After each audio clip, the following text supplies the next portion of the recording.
하나님 아버지 감사합니다. 주님의 말씀을 준비하고 하나님과 사람 앞에 섰습니다. 주님 전하는 종에게도 말씀을 듣는 우리 어린아이에서부터 노년에 이르기까지 말씀 속에 하나님을 만날 수 있도록 역사하여 주시옵소서. 예수님의 이름으로 감사하고 기도하옵나이다. 아멘. 할렐루야. 오늘 본문의 말씀을 중심해서 우리가 바라는 세 가지라는 제목으로 말씀의 제목을 붙여보았습니다. 바울은 대부분 자신에게 옳은 일을 알리거나 또한 그러한 성도 또한 그러한 교육자들을 목회자들을 소식을 듣고 답변 형식으로 편지를 쓰게 됩니다.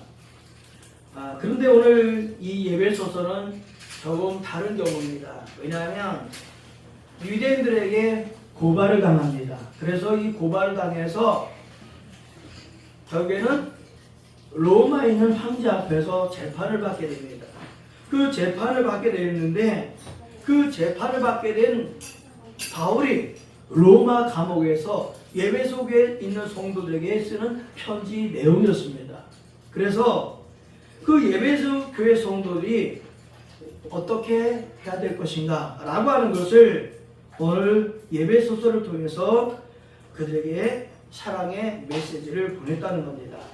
오늘 사랑하는 성도 여러분, 바울은 우리에게 없지만 오늘 예수님 우리를 만날 수 있는 그런 상황은 아니지만 주님이 원하시는 성도들의 모습, 주님이 원하시는 교회의 모습은 어떤 모습일까? 라고 하는 질문을 갖게 될 때에 우리는 본문에 있는 말씀을 통해서 뭔가 약간의 힌트를 얻게 됩니다.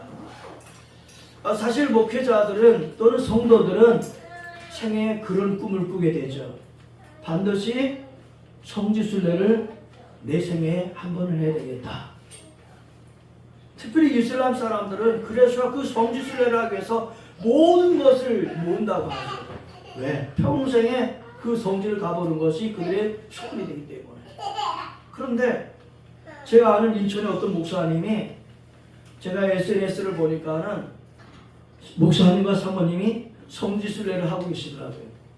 그래서 성지순례를 하면서 중간순간 사진을 찍어서 이제 페이스북에 이렇게 올리게 되는데 그런 걸 보면서 저는 그런 생각이 들었어요. 분명히 성지순례잖아요. 근데 거기 뭐가 있다? 옛날에 교회였던 바울 당시나 예수님 당시에 교회였던 그 흔적은 있다. 근데 뭐가 없다? 그 시대에 사람들은 없다. 그 시대에 살았던 성도들은 없다는 거예요. 사랑하는 성도 여러분, 중요한 것은 우리가 세상에 살고 있지만 반드시 이 건물이 남아있지 않을 겁니다. 이 건물을 언제든지 어떻게든지 헐려지고 새로운 건물이 들게 될 거예요. 그렇게 새로운 건물이 세워졌다 하더라도 그 건물이 영원하지 않을 겁니다. 또 그 건물 언제가 허물고 또 새로운 건물이 세워질 겁니다. 그렇다면 영원한 것은 무엇인가?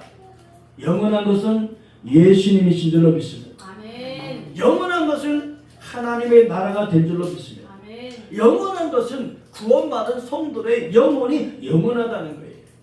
그렇다면 영원한 그 하나님의 나라를 기업으로 이어받을 예배소 교회 성도들에게 바울이 그 당시에 당부했던 것이 본문의 말씀이었다면 오늘 우리들에게는 무엇이 필요할까? 첫째는 예배소 교회 성도들의 사랑에 대해서 바울이 말씀하고 있습니다. 사랑하는 성도 여러분, 예수님은 제자들에게 누차 말씀하시면서 그런 말씀하셨습니다. 세상이 끝으로 가면 갈수록 무엇이 식어진다? 사랑이 식어진다. 사랑이 식어진다. 사랑하는 성도 여러분, 오늘 본문의 말씀에 보게 되면 바울은 예배소 교회 성도들에게 사랑에 대해서 말씀하고 있습니다. 오늘 저와 여러분들이 회복해야 될 것이 첫 번째가 뭐냐? 하나님의 사랑인 줄로 믿습니다. 아멘. 하나님의 사랑을 회복해요. 예수님을 믿을 때는 우리가 처음에는 정말 시간에 대해서 우리가 별로 의미가 없었어요. 왜? 기도하다 보면 시간이 막 지나갔어요. 찬송하다 보면 그때 시간이 막 지나갔어요. 근데 지금은 찬송하는데 찬송하면서 시간을 봐도 시간이 잘 안 가. 기도를 해도 기도하는데 그 시간이 별로 얼마가 안 돼. 근데 막 은혜를 받고 처음에 그 신앙이 됐을 때는 밤이 새도 새는 줄 모르고 기도하고 찬송해도 몇 시간 했는지 모르고 찬송하고 몇 곡을 해도 그냥 또 하고 싶고 또 하고 싶고 그랬단 말이죠. 우리 예강교회 성도 여러분, 오늘 저 여러분들이 하나님 앞에 사랑이 회복되는 그런 은혜가 있게 되기를 주님의 이름으로 축복합니다. 왜 우리가 사랑을 회복해야 되는가? 그런 사랑을 받았기 때문에. 그런 사랑을 받았기 때문에 15절에 그렇게 말씀하시죠. 이로 말미암아 주 예수 안에서 너의 믿음과 모든 성도를 향한 사랑을 나도 듣고.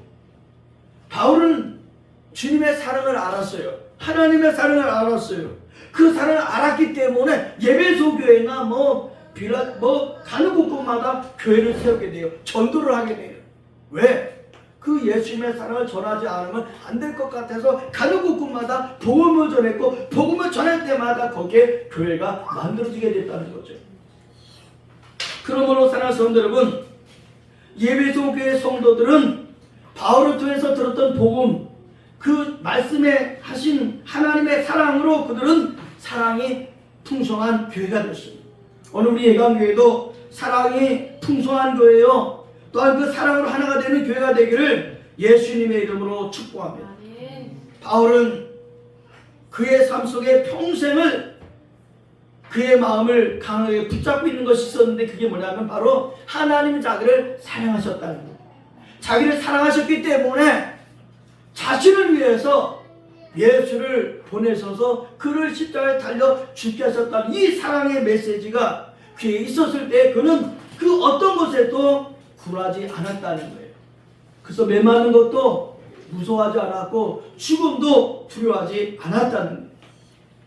지금 감옥에 갇혀있는 지금도 그는 한탄하고 불평하고 원망하는 것이 아니라 오히려 예배소 교회 성도들의 믿음이 연약해지지 않도록, 그들의 사랑이 식지 않도록 그들에게 사랑의 편지를 쓰고 있다는 거예요.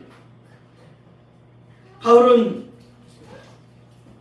다메섹 도상에 가면서 다메섹에 있는 예수 믿는 사람들을 붙잡는 체포 명령, 그 명단을 가지고 가고 있었을 때에, 다메섹에 거의 다 가까이 갔을 때에 빛이 임하면서 하나님의 음성을 듣게 될 때, 그 예수님의 음성을 듣게 될 때, 그 순간 바울은 완전히 새로운 사람이 되었다는 거예요.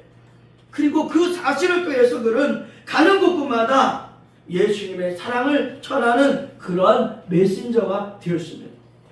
사랑하는 성도 여러분, 오늘 저희 여러분 만약에 감옥에 갇혀 있다고 한다면은 그렇게 말할 거예요. 나를 위해서 기도해 주시오. 내가 여러분을 보고 싶습니다 하면서 뭔가를, 자신을 위해서 뭔가를 그런 걸 했을 거예요. 그런데 바울은 그런 당부를 하지 않냐고, 오히려 너희가 그렇게 믿음으로 사랑으로 하는 소식을 내가 들으니까 기쁘다. 그래서 내가 하나님 앞에 여러분을 위해서 기도하는데 감사의 기도를 드리고 있다, 이렇게 말합니다. 사랑하는 성도 여러분, 우리가 사랑으로 채워질 때에 하나님이 기뻐하시게 될 줄로 믿습니다. 우리가 사랑의 모습으로 채워져 나갈 때에 오히려 다른 사람들이 우리의 믿음을 보고, 아, 저들이 하나님께 대해서 저런 신앙을 갖고 있는가 하는, 그렇게 칭찬받는 신앙이 될 줄로 믿습니다. 이런 저와 여러분이 되기를 주님의 이름으로 축복합니다. 그래서 갈라디아서 4장 15절에는 갈라디아 교회 성도들이 바울을 얼마나 사랑했는지 바울은 다음과 같은 내용을 확신할 수 있었습니다. 갈라디아서 4장 15절에 보면 이렇게 표현합니다. 너희가 할 수만 있었더라면 너희의 눈이라도 빼어서 내게 줄 수 있었으리라. 여러분, 바울이 왜 이런 소리를 했을까요? 바울은 이 말씀에 보게 되면 뭔가 눈이 굉장히 뭔가 좀 치명적이었던 것 같아요. 성경학자들은 안진이다 뭐다 이렇게 여러 가지가 표현했는데, 이런 표현을 보게 되면 바울은 눈이 아마 아팠던 것 같아요. 그러니까 눈이 아픈 거, 사실 다른 사람들을 치료하고 귀신을 내쫓고 말씀을 담대히 선포하고 그런 하나님의 능력자로 사로잡혀 있지만 약한 것, 이 부분이 약했다는 거죠. 그러니까 갈라디아 대학 성도들이 바라볼 때에 저 바울을 위해서 내가 눈이라도 부어봐줄 만한 그런 사람들이 이 갈라디아 교회 성도들이 있었다는 거죠. 바울은 그걸 느꼈다는 거예요. 사랑하는 성도 여러분, 우리는 오늘 본문의 말씀을 통해서 우리 자신을 점검을 보게 되기를 바랍니다. 예수님의 사랑이 내게 얼마나 채워져 있는가? 예수님의 사랑이 나를 얼마나 풍성하게 나의 삶을 하고 있는가 돌이켜보는 귀한 시간이 되기를 주님의 이름으로 축복합니다. 두 번째는 본문의 말씀에 보게 되면 17절 이하에 보게 되면 이렇게 말씀하시죠. 우리 주 예수 그리스도의 하나님 영광의 아버지께서 지혜와 계시의 영을 너에게 주사 하나님을 알게 하시고, 따라하고 있습니다. 하나님을 알게. 예. 첫째는 사랑으로 채우기라고 한다면은 두 번째 필요한 것은 우리가 하나님을 알게 앞장서야 된다는 거예요. 사랑하는 성도 여러분, 하나님을 알게 최선을 다하는 저와 여러분 되기를 주님의 이름으로 축복합니다. 왜 우리가 하나님을 알아야 되는가? 기도하는 가운데 보게 되면은 이 첫째는 뭐예요? 17절에 그렇게 말씀합니다.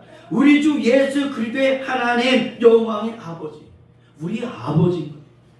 하나님 우리 아버지이기 때문에 하나님에 대해서 알아야 되는 거예요. 할렐루야.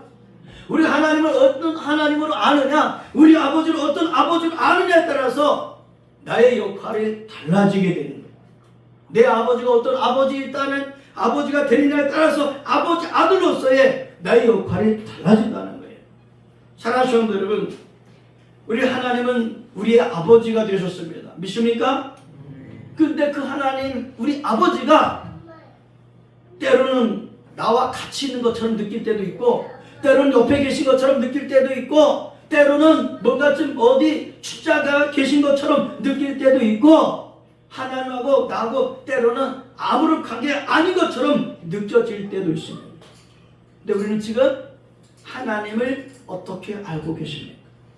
성경 속에 기록되는 그 하나님으로 우리가 알고 있습니까? 이건 누구나 알 수 있는 거예요. 그런데 바울은 에베소 교회 성도들에게 하나님은 예수 그리스도의 하나님 영광의 아버지, 그런데 그 앞에 우리라고 표현했어요. 사랑하는 성도 여러분, 바울의 하나님 아버지도 되시고 에베소 교회 성도들의 아버지도 되신다는 거예요. 누가? 하나님이. 따르고 있어요. 하나님은 나의 아버지십니다. 할렐루야. 하나님 우리 아버지세요. 그래서 우리는 아버지에 대해서 알아야 돼요.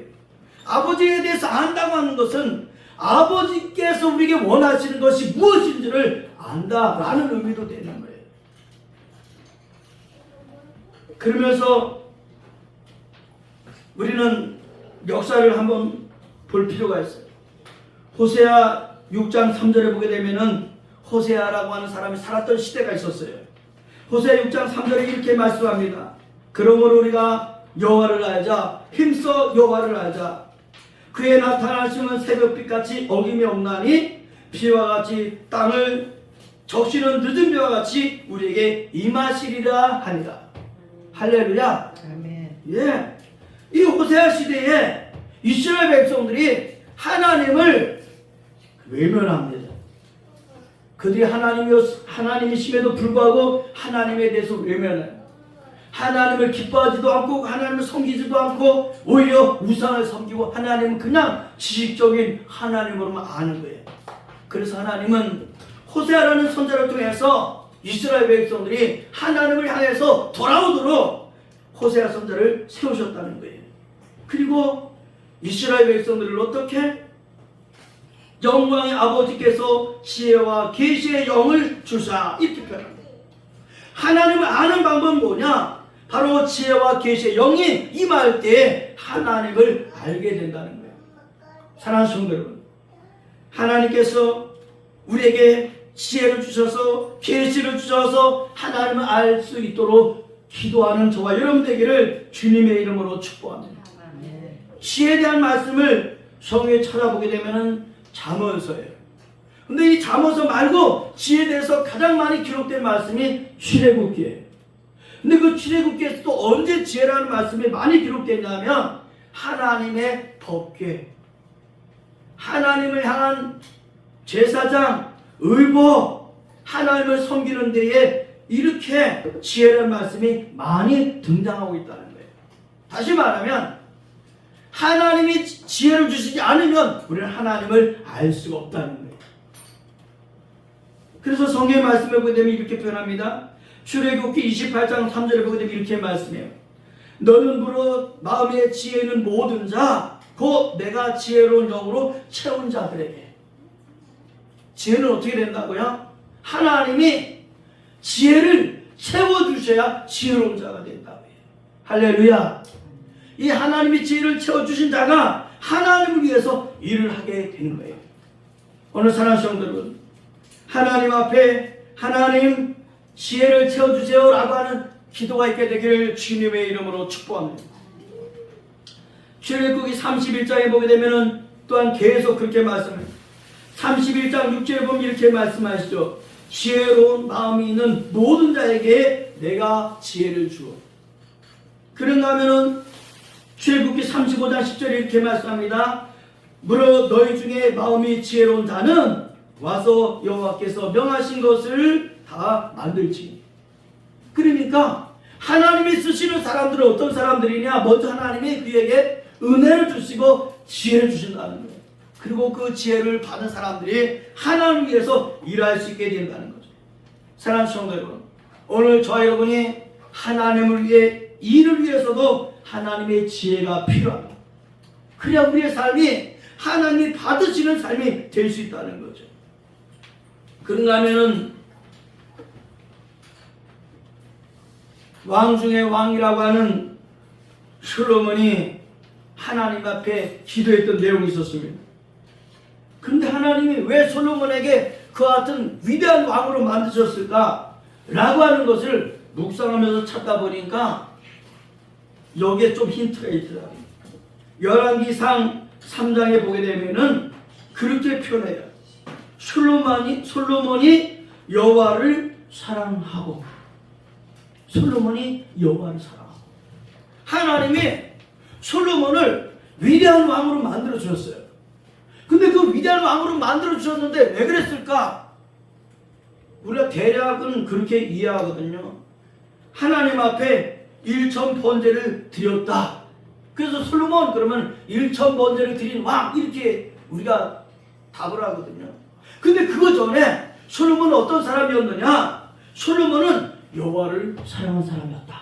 할렐루야. 할렐루야. 따르겠습니다. 하나님을 사랑하자. 할렐루야. 예배 드리는 것보다 더 중요한 것, 기도하는 것보다 더 중요한 것, 찬송 드리는 것보다 더 중요한 것, 헌금하는 것보다 더 중요한 것 뭐라고요? 사랑하는 사랑. 그분을 사랑해야 돼. 그분을 사랑하는 것이 먼저 가장 중요하다는 거예요. 사랑하지 않고도 기도할 수 있어요. 사랑하지 않고도 전도할 수 있어요. 사랑하지 않고도 목회할 수 있어요. 그런데 더 중요한 건 뭐냐? 솔로몬이 여호와를 사랑하고. 오늘 예감교 성도는 하나님을 사랑하는 성도가 되기를 주님의 이름으로 축복합니다. 사랑하기에 기도하고, 사랑하기에 예배드리고, 사랑하기에 봉사하고, 사랑하기에 헌금하고, 사랑하기에 충성할 수 있는 저와 여러분 되기를 주님의 이름으로 축복합니다. 솔로몬이 하나님을 사랑했습니다. 그리고 하나님 앞에 1천 번제를 드렸습니다. 그러면 1천 번제가 어떤 의미가 있었을까요? 그래서 제가 어렸을 때 목사님들은 1,001을 의미를 부여를 했어요.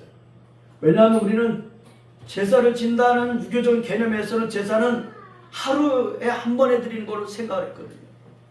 그러니까 성경을 생각할 때에 1천 번제다 그러면은 1000일 동안 날마다 하나님 앞에 제물을 드린 것이다 라고 그렇게 해석하는 신학자들이, 목회자들이 많이 계셨어요. 근데 지금은 그렇게 이해하지 않아요. 그것이 1000일이 아니었다는 뜻은 아니에요. 그것이 어떤 제사가 되었는지 모르지만 중요한 것은 제물이 1000가지 제물을 하나님 앞에 드린 것이다. 이렇게 해석해요. 이게 지금의 신학자들은 이것이 맞다라고 해석하고 있어요. 여러분, 1000가지의 제물을 드렸다. 여기 1000이라고 하는 것은 10의 몇 배가 되는 거예요? 100배가 되잖아요. 100에 100을 하면 어떻게 되는 거예요? 10배가 되는 거죠. 10이라고 하는 의미는 유대인에게는 완전을 의미합니다. 완전한 숫자를 의미합니다. 그러니까 하나님 앞에 근데 완전히 10인데 10에 뭐가 되는 거예요? 동그라미가 계속 뒤에 붙잖아요. 흠이 없는 제사. 흠이 없는 제사. 그러니까 솔로몬이 하나님 앞에 흠이 없는 제사를 그렇게 제물을 드렸다라는 의미가 되는 거예요. 사랑하는 성도 여러분, 솔로몬은 이렇게 1000번제의 제사를 드렸습니다. 근데 생각해 보세요. 저 그 다음이 참 희한해. 1000번제를 드릴 동안에 그도 뭔가 그냥 번쩍번쩍하고 뭔가 어떤 뭐 땅이 갈라지거나 뭐 어쩌거나 어떤 기적이 나타나고 했어야 되는데 1000번제를 드리는 동안엔 아무것도 없었어요. 그리고 1000번제를 드린 뒤에 조그맣게 하나 뭔가 빛이 있었는데 그게 뭐냐? 솔로몬이 잠자는데 꿈에 나타난 거예요. 사랑하는 성도 여러분, 우리는 그렇게 생각할 수 있어요. 내가 하나님 앞에 왜 이렇게 기도를 하는데, 하나님 앞에 내가 신실히 사는데 왜 내 기도는 응답이 되지 않습니까? 라고 우리가 하나님 앞에 그렇게 불평될 수 있다는 거예요.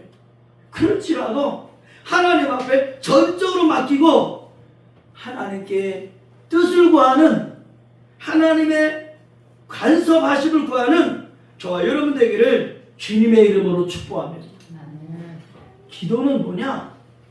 하나님의 뜻을 구하는 거예요. 내 거 들어주세요. 제가 그런 기도를 많이 했어요. 근데 그게 언제나 하면, 혹시 집사님 그런 기도 언제 많이 하셨어요?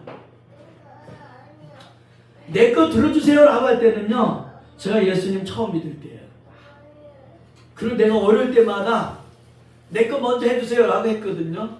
근데 시간 지나놓고 보면은 내 것이 그 당시에 이게 급했는데 그 내 거 다 하잖아요. 그쵸? 내가 할 거 없으면 이제 그때 가서 교회를 위해서 기도하고 나를 위해서 기도하고 민족을 위해서 세계를 위해서 기도했거든요. 근데 나중에 시간 지나가면서 바뀌더라고요. 내 거는 맨 나중에 하게 돼요. 그럼 기도는 뭐냐? 하나님의 뜻을 이루어주세요. 이게 기도예요. 할렐루야. 네, 하나님의 뜻을 저를 통해서 하나님의 계획하신 것, 하나님의 뜻, 하나님이 원하시는 사명, 저를 통해서 이루어주세요라고 하는 게 이게 기도예요. 할렐루야. 그 솔로몬의 기도가 그런 기도였어요. 왜? 그런 기도거든요. 하나님이 우리 아버지를 축복해 주셔서 감사합니다. 그리고 우리 아버지에게 아들이 많이 있는데 부족한 저희를 왕으로 세워주셔서 하나님 감사합니다. 그런데 이 백성들이 이렇게 셀 수 없는 무수한 사람들을 맡기신 것을 정말 감사합니다. 그런데 말이죠, 하나님, 이 많은 백성들을 제가 어떻게 옳고 그름을 분별할 수 있겠습니까? 그래서 하나님, 듣는 마음을 주세요. 할렐루야. 듣는 마음을 주세요. 그래서 위대한 지도자는 어떤 사람이냐? 듣는 마음이 있어야 돼. 듣는 마음. 그 듣는 마음이 어떤 마음이에요? 백성들의 마음을 듣고 또 백성들을 통해서 하나님의 음성을 듣는 마음이 있어야 됩니다. 그런 사람이 누구예요? 바로 솔로몬이 그렇게 된 거죠. 그래서 솔로몬이 그렇게 했습니다. 듣는 마음을 종에게 주사 주의 백성을 재판하여 선악을 분별하게 하옵소서. 할렐루야. 그래서 하나님이 그 뒤에 말씀을 보게 되면 그렇게 표현합니다. 열왕기상 3장 10절에 이렇게 표현하죠. 솔로몬이 이것을 구하매 그 말씀이 주의 마음에 든지라. 할렐루야. 그 순간에 하나님의 마음속에 옳지 하고 미소를 지으셨다는 거예요. 그리고 구하지 않은 것까지도 다 솔로몬에게 하나님이 허락하셨다는 거예요.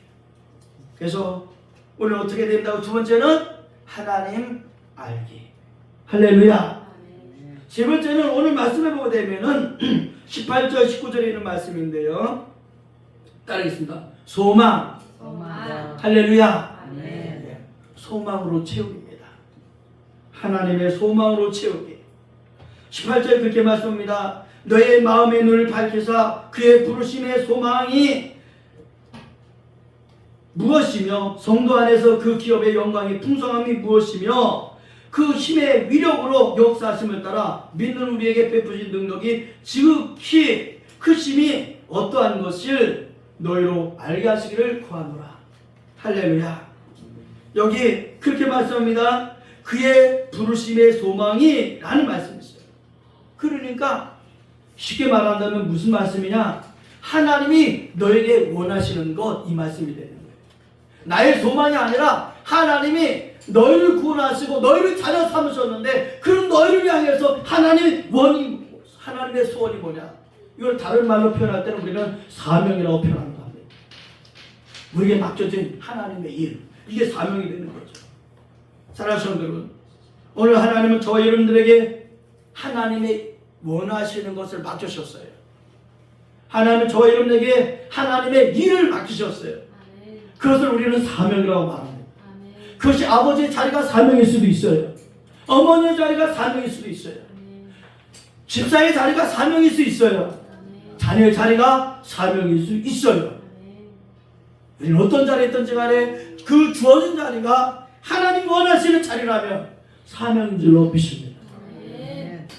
위대한 어떤 큰 자리가 있을 때만 그 자리가 사명이고 능력 있는 자리고 아닌 자리는 아닌 게 아닌 거예요. 아닌 자리는 아닌 게 아니에요. 하나님은 하나님의 부르심 우리에게 주셨으면 이 부르심을 마치었고 그래서 바울을 그렇게 표현하죠. 19절에 보면 그렇게 표현합니다. 그의 힘의 위력으로 역사하심을 따라 믿는 우리에게. 그러니까 하나님 부르신 사람에게는 하나님이 힘을 주신다는 거예요. 할렐루야. 네. 왜? 그 일을 감당하라고. 믿습니까? 하나님이 원하시는 일이니까. 그래서 하나님 부르셨으면 그에게 사명을 주시는 거예요. 하나님 부르셨으면 저는 그 부르심의 사명을 위해서 건강도 주신 줄로 믿습니다. 아멘. 아멘? 네, 그건 주신. 만약에 내가 어떤 일을 하도록 하나님 부르셨으면 물질도 그 사명을 위해서 물질도 맡기신 줄로 믿습니다. 아멘. 그래서 바울은 그랬거든요. 내가 빈부에 처할 줄도 알고 존귀에 처할 줄도 알고. 여러분, 바울이 뭐 돈이 필요한 사람이 있겠어요? 하나님이 주실 때는 주신 대로 없을 때는 없는 대로 그렇게 쓰셨다는 거죠. 얼마나 그랬겠어요? 아까 눈 얘기를 했잖아요. 바울 눈이 약한 사람이었었다. 그래서 바울은 그것을 어떻게 표현했어요? 내게 육체 가시가 있다. 그래서 하나님께 기도했다는 거죠. 하나님, 이 육체 가시를 뽑아주세요 라고 3번씩이나 기도했는데 근데 하나님의 응답이 뭐라는 거예요? 내 은혜가 내게 족하다. 야, 그런 기도 하지 마. 이렇게 했다는 거잖아요. 오늘 우리도 어쩌면 그럴지도 몰라요. 내가 정말 이 문제만 해결되면 좋겠습니다 하는 그 마지막 문제가 하나 있는데 하나님 이것만 해결해 주세요 하는데 어쩌면 하나님이 아니다. 왜? 그것 때문에 기도하도록. 그것 때문에 하나님을 잃어버리지 않도록. 바울은 사도행전 20장에 보게 되면 이렇게 표현합니다. 내가 달려갈 길과 주 예수께 받은 사명 곧 하나님의 은혜의 복음을 증거하는 일을 마치려 하면은 나의 생명조차 조금도 귀한 것으로 여기지 아니하노라. 할렐루야.